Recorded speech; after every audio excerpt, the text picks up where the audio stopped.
রাধে রাধে। নমস্কার বন্ধুরা, আশা করি সকলে ভালো আছেন ভগবান শ্রীকৃষ্ণের আশীর্বাদে।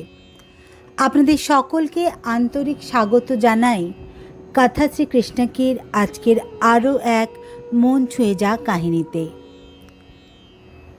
কবি বলেছিলেন, স্বাধীনতাহীনতায় কে বাঁচিতে চায় রে, কে বাঁচিতে চায়। কবির সেই বাণীর রেশ ধরেই আমাদের আজকের এই নিবেদন। আজ 15ই অগস্ট, ভারতের স্বাধীনতা দিবস। আজ আমরা দেশের জন্য প্রাণ দিয়েছেন এমন অসংখ্য বীর শহীদদের স্মরণ করি। কিন্তু আজকের এই দিনে আমি আপনাদের নিয়ে যাব এক ভিন্ন সময়ে, ভিন্ন যুগে, দাপর যুগ, যেখানে মথুরা এক নিষ্ঠুর শাসকের কবলে বন্দী ছিল। মথুরা একসময় শান্তি, আনন্দ আর ভক্তির শহর ছিল, কিন্তু কংসের রাজত্বে সেই শহর পরিণত হয়েছিল ভয়ের নগরীতে।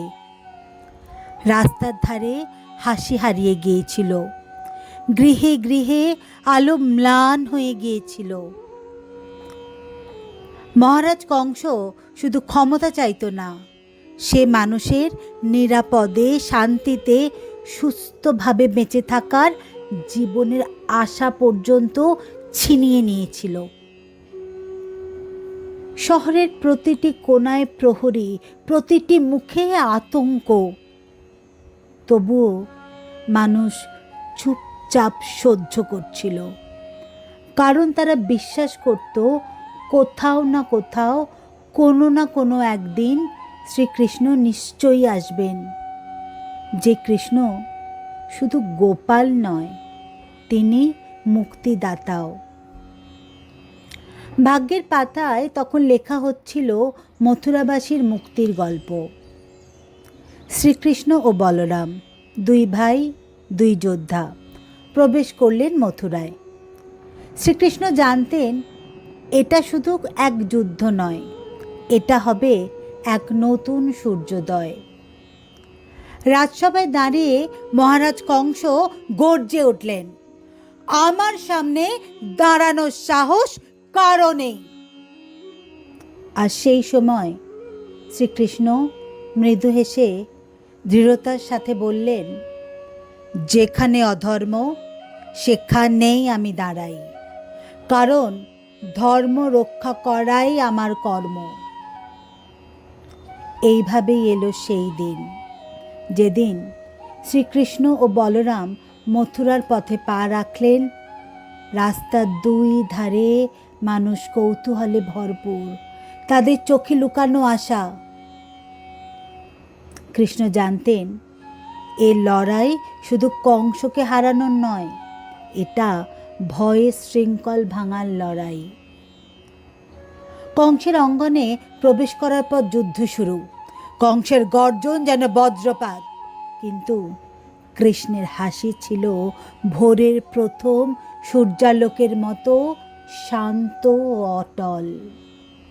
কংসের রণহুঙ্কার আকাশ কাঁপিয়ে দিচ্ছে, কিন্তু কৃষ্ণের এক একটি আঘাত যেন শৃঙ্খল ভাঙার শব্দ। শেষে এক চূড়ান্ত আঘাতে কংস ভূমিতে লুটিয়ে পড়ল। কংসের পতনের সঙ্গে সঙ্গে মথুরার আকাশে স্বাধীনতার প্রথম পাখি উড়ে গেল। স্বাধীনতার শঙ্খধ্বনি মথুরার আকাশে বাতাসে শোনা গেল। সেই মুহূর্তে মথুরা যেন দীর্ঘদিনের দমবন্ধ অবস্থার পর প্রথমবার বুক ভরে, প্রাণ ভরে নিঃশ্বাস নিল। মথুরার মানুষ ছুটে এলো শ্রীকৃষ্ণের কাছে। কেউ অশ্রু ঝরাচ্ছে আনন্দে, কেউ প্রণাম করছে মাটিতে মাথা ঠেকিয়ে। শিশুরা দৌড়ে বেরিয়ে এলো রাস্তায়, বৃদ্ধরা অশ্রুসিক্ত চোখে প্রণাম করলেন শ্রীকৃষ্ণকে। মন্দিরে বাজলো ঘণ্টা, বাতাসে ভেসে এলো জয় শ্রীকৃষ্ণ ধ্বনি। সেদিন মথুরা শুধু কংসের অত্যাচার থেকে মুক্ত হলো না, ভয়, হতাশা আর অন্ধকার থেকেও মুক্তি পেল। বন্ধুরা, আমাদের দেশও একসময় বিদেশি শাসনের অধীনে ছিল। আমাদের বীর স্বাধীনতা সংগ্রামীদের সাহস, আত্মত্যাগ আর বিশ্বাস আমাদের স্বাধীনতা এনে দিয়েছে। যেমন শ্রীকৃষ্ণ মথুরাকে এনে দিয়েছিলেন এক নতুন সূর্যোদয়ের আলো।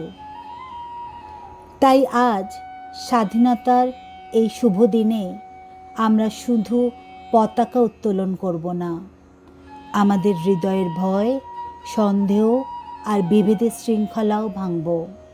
মুক্ত হব সেলফ ইগোর লড়াই থেকেও। কারণ শ্রীকৃষ্ণ শিখিয়েছেন, যেখানে ভয় নেই সেখানেই সত্যিকারের স্বাধীনতা।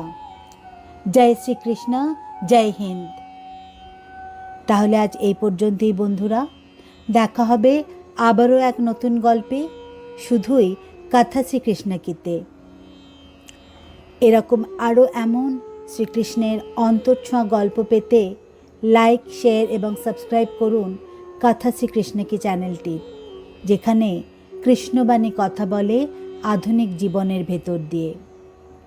ভগবান শ্রীকৃষ্ণ আপনাদের সকলের জীবনে আলো, শক্তি ও ভালোবাসা বর্ষণ করুন, এই প্রার্থনাই জানাই।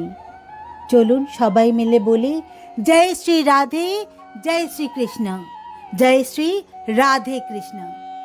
সবাই ভালো থাকবেন, সুস্থ থাকবেন। নমস্কার।